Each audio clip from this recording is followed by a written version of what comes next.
Olá, alunos do segundão aí do Papa Paulo VI, aqui é a professora Carla de Física. Vamos falar sobre termodinâmica. As habilidades avaliar a conservação de energia em sistemas físicos, como nas trocas de calor, com mudanças de estado físico e nas máquinas mecânicas a vapor. Reconhecer os princípios fundamentais da termodinâmica que norteiam a construção e o funcionamento das máquinas térmicas, analisar e interpretar os diagramas P por V, pressão por volume, de diferentes ciclos de máquinas térmicas.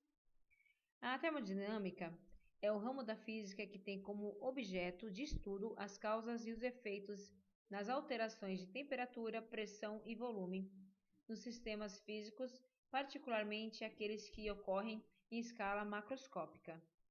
Quando eu penso em termo, eu lembro de calor. A garrafa térmica, termo, calor. Mantém o calor, certo? Conserva. Dinâmica, vocês lembram do conteúdo que vocês estudaram ano passado em física, no primeiro ano do ensino médio. É a parte da mecânica que estuda o comportamento dos corpos em movimento e a ação das forças que produzem ou modificam seus movimentos. Para vocês saberem um pouquinho mais do conteúdo, vocês podem acessar o Só Física, tá bom? Conteúdo, termologia, termodinâmica. Então, vamos lá. Termodinâmica, a parte da física que estuda os gases perfeitos e as leis que regem as relações entre calor, é a passagem de energia térmica de um corpo com maior temperatura para um com menor temperatura. Nós temos a temperatura, né, que é o grau de agitação das moléculas. Temos a energia, que é a capacidade de um corpo realizar trabalho. E temos o trabalho, que é a grandeza física relacionada à transferência de energia devido à atuação de uma força. Para entender melhor isso, gente, eu vou fazer um esquema para vocês. Eu tenho aqui um recipiente, ok? Dentro dele há um gás perfeito. Eu vou fechar esse meu recipiente com um êmbolo, tá bom? Fechando ele com um êmbolo, o grau de temperatura desse gás perfeito, haverá um acréscimo, uma variação de temperatura devido a uma fonte térmica, certo? Quanto mais agita as moléculas desse gás perfeito, o que acontece? Ele expande. Então, ao expandir, o que acontece? Ele vai exercer uma força que vai deslocar esse êmbolo para cima. Então, se deslocou esse êmbolo para cima, já que temos uma força atuando sobre ele, né? Temos também um trabalho, ok? Então, a primeira fórmula que vamos entender neste momento é: trabalho é igual a pressão multiplicado pela variação do volume, ou seja, o trabalho, que foi graças à força, né, que empurrou o êmbolo, é igual à pressão que há dentro desse recipiente multiplicado pela variação do volume. O volume final menos o volume inicial, ok? Então, essa letra grega aí é trabalho, representada por Joule. Pressão, pressão atmosférica, PA. E o volume, metros cúbicos, ok? Essa fórmula é usada só no processo isobárico. Guardem esse nominho aí, ó, isobárico. Vamos recordar também que pressão é igual a força dividido por área. E que o volume é igual a área multiplicado pela altura. E que o trabalho é igual a força multiplicado pelo deslocamento multiplicado pelo cosseno de um ângulo. Então, vocês estão vendo que estão tudo ligados? Então, essas três fórmulas juntas formou a fórmula principal, que é o trabalho é igual a pressão multiplicada pela variação do volume. Agora eu tenho um esquema aqui para vocês. Eu tenho um esquema que mostra um recipiente aberto, a transferência de calor, a transferência de massa. Fechei esse recipiente. Então, nesse caso aqui, olha, fechei o recipiente. Há transferência de calor, mas não há transferência de massa. Agora, eu isolei esse recipiente. Não há transferência de calor e não há transferência de massa, ok? Se não for isobárico, olha aí, de novo, isobárico, podemos usar o gráfico. Ou seja, se não estiver isolado, nós não podemos usar aquela fórmula anterior, que o trabalho é igual a pressão multiplicada por variação de volume. Nós temos que usar essa fórmula, que trabalho é igual a área, só se não for isobárica. Então, para calcular essa área, eu uso o diagrama aqui, esse gráfico, onde no eixo Y eu tenho a pressão, no eixo X eu tenho o volume, variação do volume. Ou seja, o trabalho é igual à área que está em amarelo, que é do trapézio. E para calcular essa área do trapézio, nós usamos uma fórmula que é, entre parênteses, a medida da base mais a altura. Tudo isso multiplicado pela altura dividido por 2. Galerinha, o trabalho é igual à área abaixo da linha do gráfico. Ó, o trabalho é igual à área que está abaixo dessa linha do gráfico até o eixo do volume, o eixo X, no caso aqui, olha, horizontal. Então, vamos agora falar sobre as transformações gasosas.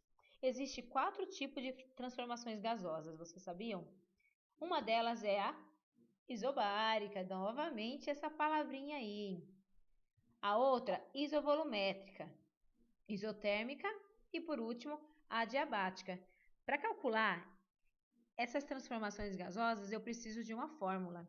Essa é a equação dos gases perfeitos. É uma super hiper fórmula. Essa fórmula é assim: pressão final multiplicado por volume final dividido por temperatura final é igual pressão inicial multiplicado por volume inicial dividido por temperatura inicial. Para cada caso, eu uso essa mesma fórmula, só que quando eu penso em isobárica, iso, prefixo iso quer dizer igual, e bárica quer dizer pressão. Então, eu tenho a pressão igual. Como assim pressão igual? Essa pressão ela é constante. Olha aí, a pressão ela é constante. Se a pressão é constante, a pressão final é igual à pressão inicial. Logo, eu vou eliminar daquela forma da equação dos gases perfeitos a pressão. Apaga lá com a borracha pressão inicial e pressão final. Eu vou ter o quê? Volume final dividido por temperatura final é igual volume inicial dividido por temperatura final. Agora vamos entender aí, ó, quem é a isovolumétrica. Iso igual o volume, ou seja, o volume é constante. Se o volume é constante, naquela equação aí dos gases perfeitos, eu vou lá e vou apagar onde está o volume. Vai sobrar o quê? Volume final é igual ao volume inicial, certo? Nisso, eu vou ter que pressão final dividido por temperatura final é igual a pressão inicial dividido por temperatura inicial. E a isotérmica? Vocês já estão espertos, né? Isso mesmo, a temperatura é constante. Se a temperatura é constante, a temperatura final é igual à temperatura inicial. Logo, se eu apagar lá na minha equaçãozinha lá, dos gases perfeitos, onde está a temperatura, que ela estava dividindo lá, nos dois lados, eu vou ter apenas que a pressão final multiplicado pelo volume final é igual a pressão inicial multiplicada pelo volume inicial. Adiabática. Galera, a adiabática acontece tão rápido, que não dá nem tempo da gente ver trocar um calorzinho. Como assim? A quantidade de calor é igual a zero. Por quê? Se a quantidade de calor for maior do que zero, ele está cedendo, certo? Cedendo calor. Se for menor do que zero, está recebendo calor. Logo, Quando Q é igual a zero, a quantidade de calor é nula. Entenderam? Vamos mudar agora de conversa e vamos falar sobre energias internas. O que seria energia interna? Energia interna é representada por ΔU, essa variação de energia aí. Então, é a soma de todas as energias das moléculas do gás.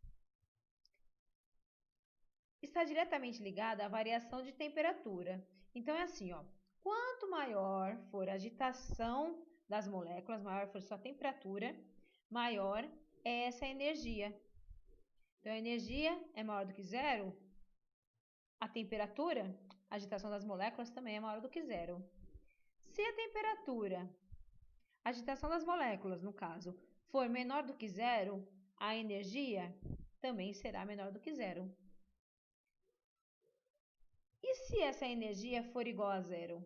A agitação das moléculas também será nula. Nesse caso aí, ela é isotérmica. Não há variação de energia. Se não há variação de energia, ela é nula, é isotérmica. Agora vamos falar da tão esperada e querida primeira lei da termodinâmica. Gente, a primeira lei da termodinâmica ela é calculada com essa fórmula. A variação de energia que vimos anteriormente é igual a Q, que é quantidade de calor, menos trabalho. Guardem aí na mente de vocês, variação do quê? De energia é igual quantidade de calor menos trabalho. Variação de energia interna, quantidade de calor menos trabalho, ok? Professora, mas o que seria isso? Vou explicar de uma forma bem básica. Sabe essa variação de energia? Como você adquire energia para conseguir fazer seus afazeres diários? Se alimentando. Então, você se alimenta, tem energia. Se você deixa de se alimentar, nossa, já era, né? Não aguenta nem levantar da cama. Pode ficar doente e assim segue. Então, para ter energia, você se alimenta. Essa quantidade de calor é os seus afazeres diários. É lavar uma louça, é estudar, é ler um livro, é fazer uma caminhada. É várias coisas do dia, jogar um futebol. Isso é a quantidade de calorias. Então, se a sua quantidade de energia, a sua quantidade de caloria for igual, o seu trabalho é o quê? Nulo. Não terá ganho de peso, por exemplo. Mas, se o que você consome é maior do que a quantidade de energia que você gasta com seus afazeres diários, o seu trabalho ele será maior, certo? Essa é a diferença. Eu espero que vocês tenham entendido isso aqui, galera. Se não, vamos pesquisar um pouquinho mais.